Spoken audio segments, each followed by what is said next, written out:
ദൈവത്തിന് മഹത്വം. നമ്മുടെ പ്രതിദിന ആഹാരം ഫെബ്രുവരി 5. എനിക്ക് സങ്കൽപ്പിക്കാൻ മാത്രമേ കഴിയൂ. പൊടി പണ്ടായിരുന്നതുപോലെ ഭൂമിയിലേക്ക് തിരികെ ചേരും. ആത്മാവ് അതിനെ നൽകിയ ദൈവത്തിന്റെ അടുക്കലേക്ക് മടങ്ങിപ്പോകും. സഭാപ്രസംഗി 12-ാം അധ്യായം 7-ാം വാക്യം.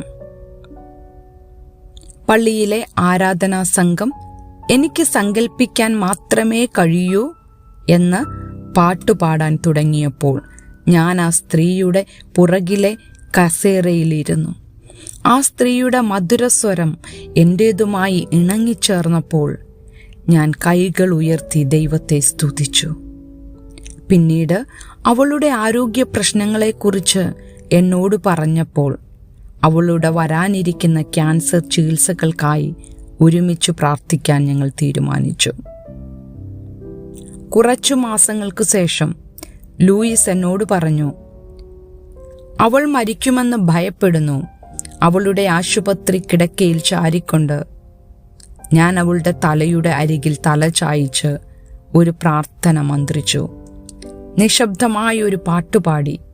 ഏതാനും ദിവസങ്ങൾക്ക് ശേഷം ലൂയിസ് യേശുവിനെ മുഖാമുഖം ആരാധിക്കുമ്പോൾ അത് എങ്ങനെയായിരിക്കുമെന്ന് എനിക്ക് സങ്കൽപ്പിക്കാൻ മാത്രമേ കഴിയൂ. മരണത്തെ അഭിമുഖീകരിക്കുന്ന തൻ്റെ വായനക്കാർക്ക് അപ്പോസ്തലനായ പൗലോസ് ആശ്വാസകരമായ ഉറപ്പ് നൽകി. നിത്യതയുടെ ഇപ്പുറത്ത് അനുഭവിക്കുന്ന കഷ്ടപ്പാടുകൾ ഞരക്കത്തിന് കാരണമായേക്കാം. എന്നാൽ നമ്മുടെ പ്രത്യാശ നമ്മുടെ സ്വർഗീയ വാസസ്ഥലത്ത് നങ്കൂരമിട്ടിരിക്കുന്നു.